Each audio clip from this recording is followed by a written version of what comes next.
the main collection. So there's computers there I'm using, study desk here. We're going to start this way and go around.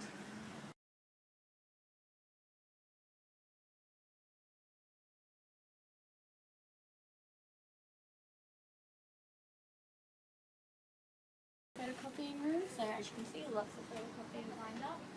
Like I said before, if you need to photocopy anything from reserve and the stacks of lines, make sure you borrow it before you come in here. Also, before we run into the main collection, these red shelves are for when you've finished using your books.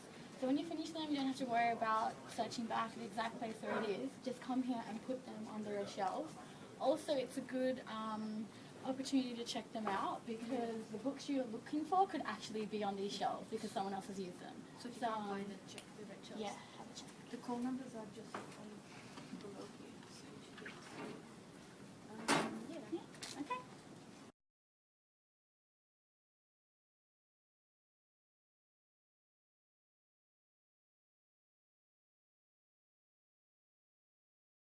What are you guys doing a mythology subject next semester, or Anything to do with myth, well, just in case. well, yeah, so anyways, religion and mythology is all in these few. The classical one is on this side, and I think Egypt.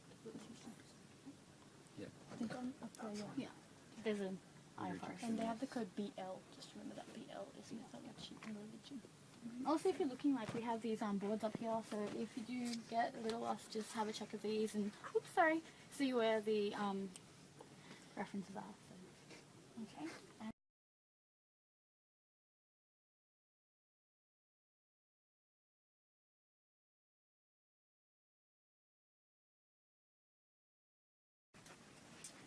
so on BT to BV is theology, so more religious studies.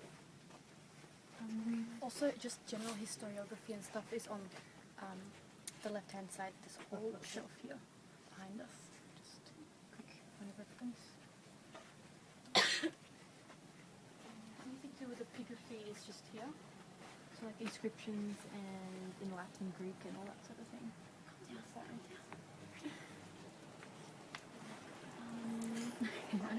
Okay. So yeah, as Milena said, epigraphy is all along this section.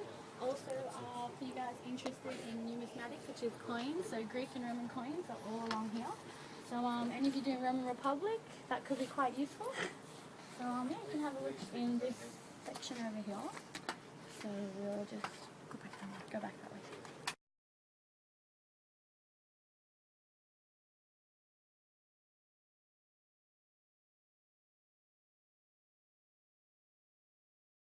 Okay, so, okay. Once again, all your Greek studies and Byzantium is over here. Roman, Code DF. Yep, DF. And so Roman studies goes into that aisle as well. So if we can go down. Anything else? Just when you find a book, if you're looking around, especially for your Roman history and all your different histories that are all in this section, the D section, when you find a book, look around it, because it's all by subject. The Library of Congress, they group books that are similar together, so you might find your book, and then you can search on either side, and you might find books that may actually be more useful than the actual one you were looking for. So it's good to search around a little bit on the shelves that are surrounding the book that you're after. Okay.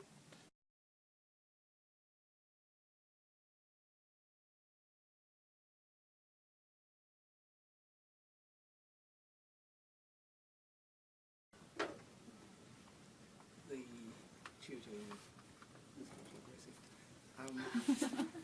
Don't worry about it. I'm trying to get it down. Yeah, you've got to have primary school. More and more primary school. Oh, what is it? Yeah, how do you sort of define primary source? You know, is a site report or, site reports or are we looking for the hieroglyphs?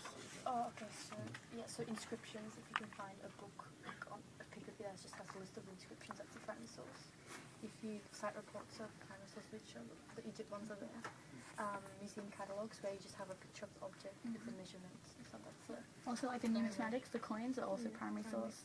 object. Even sometimes you do just get books with hieroglyphs, inscriptions and stuff. We'll take you over there in the literature section, and the art and architecture section, so we'll show you the primary sources. And how about journal article by the excavator? Is that a primary source?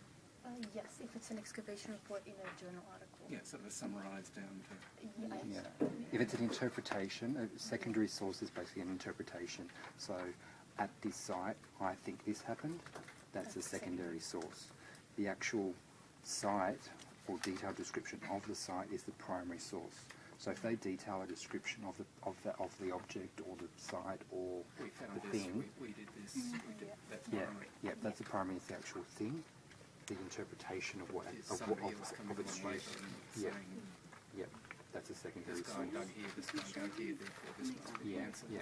So a simple book about a museum exhibition, the pictures in that book are primary evidence. Probably not best to be referencing that in your essay, but the actual objects that they picture is primary. The descriptions and details about them, like what it could be used for and different things, they would be secondary. So you can have both in the same book. It's just getting using the right books that are going to look good, more scholarly works, you know. So It's all about the, yeah, okay. getting the right information. Thank So once you get the head, it is a hard thing to get around the Library of Congress subject way. It's very different, but once you do, it makes some sort of sense.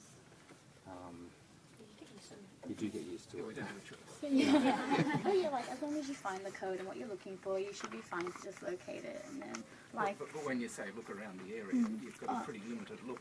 yeah, but you'll know what's near it is, say, like Elena showed you the site reports. You know on either side there's going to be site reports or journal Okay, articles. yeah. So not, so things like that. Or if you have a book about temple architecture and you look for that specific one, if you look on either side, there'd be something similar. Yeah, I guess, Yeah, it then should like be. that, so it's Yeah. thematically. Cool. So I'll just show you where the art and architecture spots are and the language, like the verbs and stuff.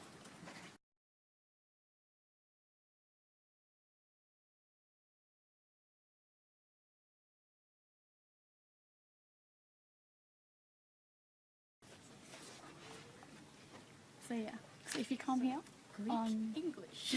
so on the right side, we have a whole section of the Greek verbs. As Elena pointed out, one side will be in Latin or Greek, so the ancient language, and on the other side you'll have the English translation. So very helpful for those doing the Roman Republic to Empire. You'll be using a lot of the verbs, so here's a place where you have to come.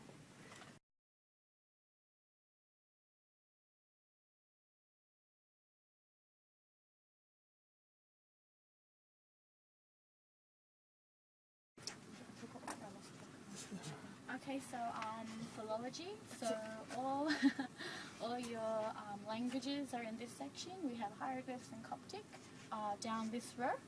So if we keep walking, we have you guys can come too. Let me see. Is everyone here? So yeah, we got Coptic over here. We also have ancient Egyptian literature. We also have late Egyptian. And there's also the Book of the Dead, if anyone's looking for that, for any of the sources.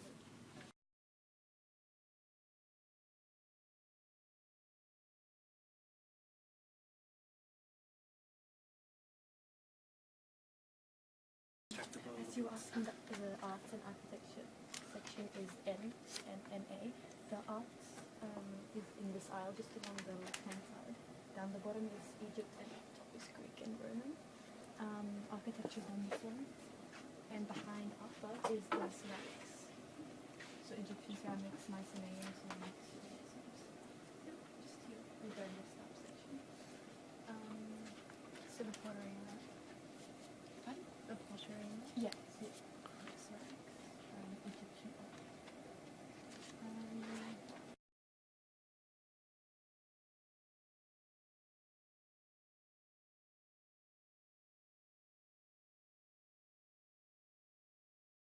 Central room for Egyptology. Unfortunately, undergrad students can't actually go in there, but you have to request to use books from this area, and a lot of the good books are actually in this area. So make sure you make a request. It takes 2 days, I think, to process it, so you can do that downstairs at the front desk. We'll show you how to do that later on. So yeah, a central room right here. What's in there? all the Egyptology. Books about Egyptology. Okay, So, rare books or something. yeah. Okay.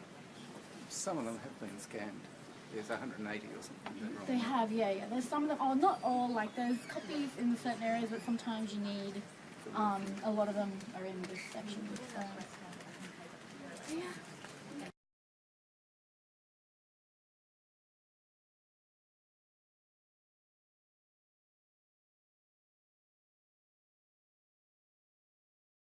Like seriously, isn't it? Right, thank you everyone for tuning in to our Ancient History Library Tour. If you have any questions at all, you can shoot us an email at telesangels@gmail.com and yeah, watch television.